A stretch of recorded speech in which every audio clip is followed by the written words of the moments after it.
좋나요? 어두운 톤이 좋나요? 개인 취향에 따라 다르겠지만 저는 어두운 걸 추천합니다. 그 이유는 도기가 흰색이라 도기를 돋보이게 할 수 있어요. 크림색이나 밝은 타일을 쓰면 공간이 다소 밋밋한 느낌이 있어요. 근데 집 전체는 화이트 앤 우드인데 욕실만 막 어둡게 해도 되나요? 안녕하세요. 디자인 소금의 양성호 실장입니다. 이번엔 모름에 후회하는 화장실 인테리어에 대해 말씀드리겠습니다. 화장실 인테리어는 평당 금액이 가장 많이 투입된 작업입니다. 어떻게 인테리어 하느냐에 따라 견적이 천차만별로 달라지는데요. 가성비 화장실 인테리어든 고급 화장실 인테리어든 이걸 모르고 공사하면 생활하면서 큰 불편을 겪게 됩니다. 욕실은 물을 매일 쓰는 곳이기 때문에 주방과 유사한 면이 있죠. 그런데 주방은 싱크볼과 주변에만 물이 튀지만 화장실은 전체적으로 물을 쓰기 때문에 한 번 실수하거나 잘못하면 아랫집에 누수 피해가 나서 다 물어줘야 하는 상황이 생길 수 있어요. 전문가가 알려주는 화장실 인테리어 디테일 공식 바로 시작합니다. 양변기는 이 네 가지만 알아두면 됩니다. 물탱크와 변기가 일체형인 원피스, 물탱크와 양변기가 분리된 투피스, 벽에 물탱크가 있는 벽부형, 비대 일체형과 탱크리스. 이 중에서 보통 많이 사용하는 게 투피스 양변기죠. 요즘은 호텔식 화장실을 원하는 분들이 많아서 비대 일체형 제품인 탱크리스 선호도가 높은 편이에요. 예전에는 수압이 낮은 곳들이 많아서 비대 일체형이나 탱크리스형 양변기는 사용하기 어려운 경우가 있었어요. 물탱크가 따로 없기 때문에 수압이 약하면 물이 안 내려가거든요. 요즘은 제가 현장 다녀보면 수압이 낮은 집을 찾아보기 힘들어요. 고층이 수압이 낮다고 하는데 수압을 조정해주는 장치가 있거든요. 우리 집이 수압이 낮은지 잘 모르겠다 하시는 분들은 관리실에 문의하면 정확히 알 수 있습니다. 쉽게 확인한 방법은 샤워기 물줄기가 2m 반듯하게 뻗어나간다면 충분한 수압이라고 판단하시면 됩니다. 비대 일체형이나 탱크리스형 양변기를 사용하실 때는 수압을 미리 체크하는 게 좋고요. 가격대는 투피스가 10만원에서 20만원대 가장 저렴하고 원피스가 30만원대 정도, 벽부형은 40에서 50만원대부터 있고요. 제일 비싼 비대 일체형은 60만원대부터 1000만원 넘는 브랜드도 있고요. 만약 우리 집이 벽부형 양변기라면 일반 변기로 바꾸는 것은 어렵습니다. 가끔 건설사에서 화장실 변기가 벽부형으로 설치하는 경우가 있는데요. 원피스, 투피스, 비대 일체형은 설치할 때 바닥에서 올라온 오수관 위에 두고 수도관을 연결해주면 끝납니다. 벽부형은 레버 시스템, 물탱크, 양변기 이렇게 3개의 파츠로 구성되어 있고 물탱크를 벽에다 매립해줘야 되거든요. 눈에는 양변기와 물레버만 보이는 거죠. 이걸 투피스 변기로 바꿔주려면 벽에 있는 오수관 배관을 바닥으로 내려야겠죠? 근데 이 배관을 내리는 게 사실상 어려워요. 배관을 밑으로 내려서 연결하려면 그만큼 욕실 바닥이 많이 높아져야 되거든요. 그래서 벽부형에서 일반형 변기로 바꾸는 게 어려운 거예요. 다음은 변기 브랜드예요. 데림바스, 게림, 이누스, 누오보, 아메리칸 스탠다드가 가장 보편적인 브랜드들이에요. 고급 제품 중에는 세계 1위 일본 브랜드인 토토가 있고요. 두에, 그로헤, 콜라 이런 브랜드가 있습니다. 실장님은 어떤 브랜드 양변기를 추천하세요? 저는 아메리칸 스탠다드 투피스형 변기를 추천합니다. 이게 한 20에서 30만원대 정도 되는데요. 사실 독일인들이 디자인과 사이즈가 흡사하고 기술력도 오픈돼서 비슷비슷하거든요. 그래서 지금 추천드린 제품이 어느 가정에서나 쓰기에 디자인적으로 튀지도 않고 적합하다 이렇게 말씀드립니다. 양변기 고를 때 뭐를 보고 고르면 실패하지 않을까요? 아까도 말씀드렸다시피 일단 우리 집의 수압을 한번 확인해 보시고요. 대부분 수압이 충분하기 때문에 비대가 필요한지 아닌지에 따라 비대 일체형을 고르거나 아니면 일반형을 선택하시면 됩니다. 사이즈는 앞뒤로 680에 좌우폭 380 정도가 보편적이고요. 변기를 설치할 때 좌우폭이 760 정도는 확보해야 사용하거나 청소할 때 편리합니다. 왜 화장실 문을 열면 변기가 걸리는 집들이 있잖아요. 그런 경우는 어떻게 하면 좋을까요? 그렇게 문 걸리는 걸 예상해서 변기 뒷벽을 파거든요. 그래도 공간이 안 되는 집들이 있긴 하죠. 그럴 때는 아메리칸 스탠다드의 앞뒤 길이가 560짜리 짧은 변기도 있어요. 문 걸림이 생기면 이런 짧은 변기를 쓰시면 돼요. 한 가지 더 팁을 드리자면 요즘 변기 뒤에 청소건 쓰시잖아요. 이 청소건 케이블이 금속이 있고 고무가 있거든요. 금속은 줄 정리가 잘 안 되고 늘어지기도 하고 또 수명은 길지만 중간중간에 때가 잘 끼거든요. 그래서 고무로 된 돼지꼬리 케이블을 쓰시는 게 좋다. 이게 몇천 원 안 하거든요. 정기적으로 교체하시면 된다 이렇게 말씀드립니다.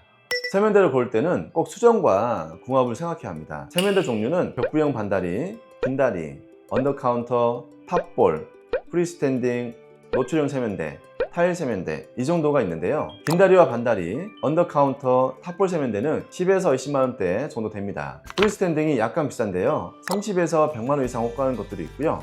하지만 프리스탠딩 세면대는 수전도 좀 고급형으로 적용해줘야 돼요. 수전은 싼 거로 쓰면 언밸런스해서 이상하거든요. 세면대만 따지고 보면 큰 금액 차이는 아니지만 이런 세트 구성이 고급화되어야 해서 비용이 좀 더 드는 편이라고 보시면 돼요. 세면대를 설치할 때도 휴먼 스케일이 중요한데요. 제가 딱 정해드리겠습니다. 세면대 가로 사이즈는 400에서 500, 앞뒤 폭은 400에서 450 제품을 사용하시고 세면대 설치 공간은 최소 650은 확보해야 합니다. 그래야 사용하는데 편리할 뿐만 아니라 측면으로 손이 들어갈 공간이 있어야 제대로 청소할 수 있습니다. 그럼 세면대 고를 때 주의사항 같은 게 있을까요? 노출형 세면대를 고를 때는 밑에 배관이 그대로 드러나거든요. 그래서 좀 가격대가 있는 배관을 써야 디자인적으로 예쁩니다. 배관 비용이 4에서 6만원 정도 더 든다고 보시면 되고, 이런 노출형 세면대는 정확하게 배관 위치를 잘 잡아야 하는 걸 주의하셔야 합니다. 타일 세면대는 아무래도 모서리가 뾰족해요. 그래서 넘어지거나 하면 큰일 납니다. 꼭 타일 세면대 쓰고 싶다 하시면 양쪽에 받아준 벽이 있어서 선반과 같이 나란히 뻗어주는 형태로 구성해야 안전합니다. 타일 세면대 잘 막힌다는 얘기 있잖아요. 이거 괜찮나요? 타일 세면대가 요즘 기성 제품이 나오거든요. 이게 틀이 짜서 나오는데 한 3, 4년 전만 해도 막히게 되면 불편한 구조였어요. 또 타번막이 있잖아요. 그걸 설치할 수 없어서 물을 받아두지 못하는 형태였거든요. 근데 요즘 다 됩니다. 보통 타일 세면대 막힌다고 하시는 분들은 세면대에서 머리 감거나 반려동물 목욕시키는 경우가 많더라고요. 근데 세면대 설계 자체가 면도한다거나 세수한다거나 손 씻고 양치하고 이런 걸 위한 거잖아요. 목적에 맞게 사용한다면 크게 문제될 거 없을 거예요. 세면대 모양이 다양하잖아요. 혹시 전문가는 어떤 걸 추천하시나요? 이건 개인 취향대로 고르시면 돼요. 용도에 따라 굳이 추천하자면 욕실 안에서 화장을 하신다거나 파우더룸 겸용으로 이용하신 분들은 탑볼 세면대 쓰시면 좋습니다. 선반을 놓고 그 위에 탑으로 세면대를 올려둔 거나 옆에 여유 공간들이 나오거든요. 단점은 물이 선반에 잘 튀고 자국이 남으니까 청소를 바로바로 해줘야 합니다. 욕실 인테리어 마감재가 아무리 고급으로 했어도 수전 때문에 촌스러워진 경우가 많아요. 수전 고르는 방법 딱 알려드릴게요. 먼저 수전에 대해 이건 아셔야 해요. 바로 소재와 표면 마감인데요. 소재는 동과 스테인리스 두 가지가 대부분이고요. 동은 고급 소재로 프리미엄 브랜드에 많이 적용되고, 스테인리스는 대부분 일반적인 브랜드에 적용하고 있습니다. 수전 표면 마감은 세 가지 방법이 있습니다. 첫 번째, 전기 도금 방법은 가장 일반적인 방법으로 광택이 뛰어나고 거울처럼 반짝이고 내구성이 좋고 녹에 강해요. 두 번째는 고급 수전에 많이 사용되는 PVD 방식은 마모와 부식이 강하고 골드, 블랙, 로즈 골드 다양한 컬러 가능합니다. 다만 락스 같은 세제를 사용하면 표면이 변색될 수 있으니까 주의하세요. 마지막으로 도장 코팅이 있는데 컬러감이 있는 도장 방식으로 유광, 무광 모두 가능하고, 다만 기스의 취약해서 사용 시에 유의하시면 좋겠습니다. 요즘 수전 디자인이 거의 비슷해졌어요. 하지만 브랜드마다 소재와 표면 마감법의 차이가 있기 때문에 위에서 언급한 내용 기준으로 제품을 고르시면 좋겠습니다. 일단 가격대는 10에서 40만원대가 있고요. 진짜 비싼 건 100만원도 넘습니다. 이 중에서 보편적으로 쓰이는 게 10만원대 내외예요. 제가 추천하는 제품은 폰타나 에르사 니켈 세면대 수전입니다. 사각 제품은 각진 모서리가 좀 유용해 보여서 뭔가 불편하다 느낌이 있는데, 에르사는 곡선이 있어서 안전해 보이고 개성이 있어 보이기도 합니다. 그래서 개인적으로 좋아하고 있습니다. 수전도 일반 수전이 있고 매립 수전이 있잖아요. 뭐가 더 좋은 거예요? 이거는 뭐가 더 좋다고 말하기는 어렵고 설치할 수 있는지 상황을 봐야 해요. 매립 수전을 꼭 해야 할 때가 있거든요. 지난번 보여드렸던 팟크리오 현장 그랬는데 선반도 필요했기 때문에 선반을 만들면서 수전을 벽에다가 매립한 거죠. 이런 수전은 비추천한다 있으세요? 색깔 있는 수전은 별로 추천하지 않습니다. 제가 예전에 검정색 수전을 현장에 썼었는데 시간이 좀 지나니까 그 검정색 코팅이 벗겨지더라고요. 그래서 그냥 크롬이나 니켈 고유의 색상이 좋은 것 같습니다. 그리고 수전 설치할 때 이게 중요해요. 벽에서 얼마나 튀어나오는지, 세면대 턱에서 높이가 어떻게 되는지를 봐야 합니다. 탑볼 세면대에 쓰는 수전은 높아요. 근데 일반 세면대는 낮거든요. 일반 세면대에 탑볼용 수전을 달면 물이 많이 튈 수 있어서 주의해야 합니다. 세면대를 고려해서 수전을 선택하셔야 된다는 것 꼭 기억하세요. 욕실 수납장은 이걸 모르면 열고 닫을 때마다 불편함을 겪을 수 있습니다. 수납장은 크게 개폐 방식에 따라 세 가지로 구분하는데요. 옆으로 여는 슬라이딩 장이 있고, 위로 들어올리는 플립장이 있습니다. 그리고 앞으로 당기에는 여닫이 장이 있습니다. 욕실장 설치할 때 중요한 건 내부 콘센트 위치예요. 세면대 위치 끝부분에 콘센트를 설치해야 쓰기 편합니다. 슬라이딩 장은 높이를 원하는 대로 설정할 수 있는 게 장점인데요. 최대 1000 높이로 설계할 수 있고 폭도 원하는 대로 구성할 수 있습니다. 플립장은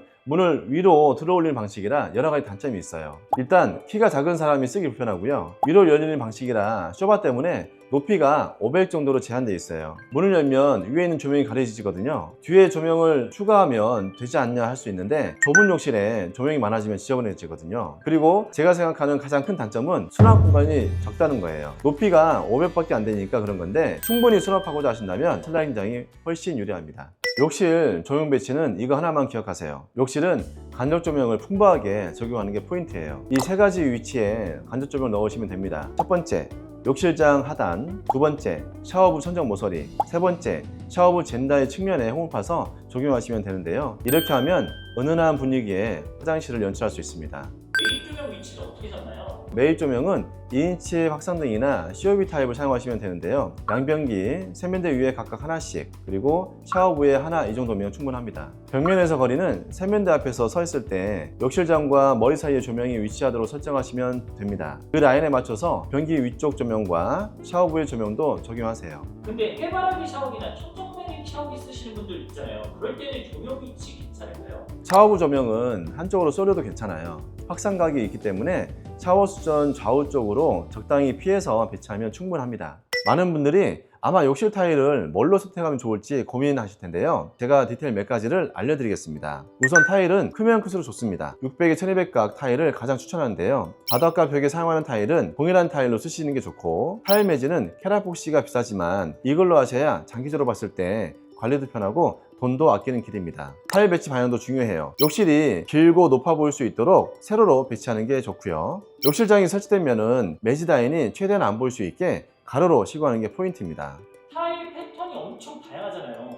뭘 고르면 잘 골랐다고 할 수 있어요? 민자, 점박이, 마블, 줄무늬, 테라조 이렇게 다양합니다. 저는 그 중에서 마블을 추천하는데요. 타일이 너무 심심하면 재미가 없고요. 너무 또 요란하면 산만해요. 제가 자주 쓰는 타일이 오렌지 타일에 PHCH 612145 이게 개성도 있고 고급스럽습니다. 재질은 포시린 타일을 쓰시는 게 좋고요. 고기질은 크기도 작아서 별로 추천하지 않습니다. 그리고 타일 고를 때 이걸 꼭 확인하셔야 돼요. 표면이 얼마나 미끄러운지를 봐야 하는데요. 까칠까칠한 정도를 직접 만져보고 고르는 게 좋습니다. 타일이 미끄러우면 사고 납니다. 화장실 인테리어에서 이건 꼭 챙겨라 하는 꿀팁 더 주실 수 있으세요? 꿀팁 있습니다. 화장실 바닥에 난방 꼭 하세요. 욕실은 습기가 많아서 곰팡이와 물때가 잘 생기거든요. 난방을 하게 되면 습기 제거가 잘 되기 때문에 곰팡이나 물때가 확실히 덜 생깁니다. 추운 겨울에 씻거나 용모 볼 때 바닥이 차갑지 않고 따뜻해서 좋아요. 욕실에 난방하는 거 비용이 한 60만 원 정도 들거든요. 한번 하시면 두고두고 잘했다 생각이 드실 겁니다. 세 번째는 환풍기인데요. 환풍기는 자동 댐핑 기능이 중요해요. 평소에는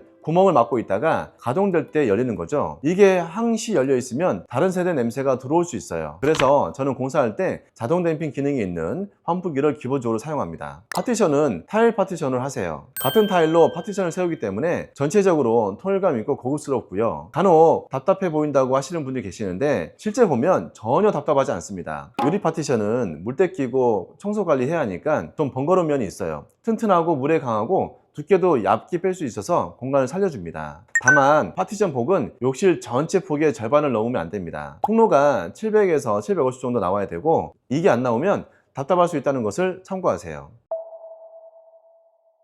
오늘은 서울 강남 노현동에 있는 한성도기 쇼룸에서 화장실 인테리어에 대한 디테일들을 몇 가지 알려드렸는데 어떻게 도움이 좀 되셨나요? 디자인 소금이 지향하는 인테리어는 10년이 지나도 문제가 없고 사용할수록 편리한 인테리어입니다. 이게 가능하려면 처음 설계부터 작은 부분까지 모두 계산을 해야 되거든요. 제가 누누이 말씀드리지만 이런 것들은 돈이 더 드는 게 아닙니다. 인테리어 전문가가 조금만 더 신경 쓰면 같은 비용으로도 충분히 가능한 것들입니다. 지금까지 디자인 소금의 양성훈 시장이었습니다.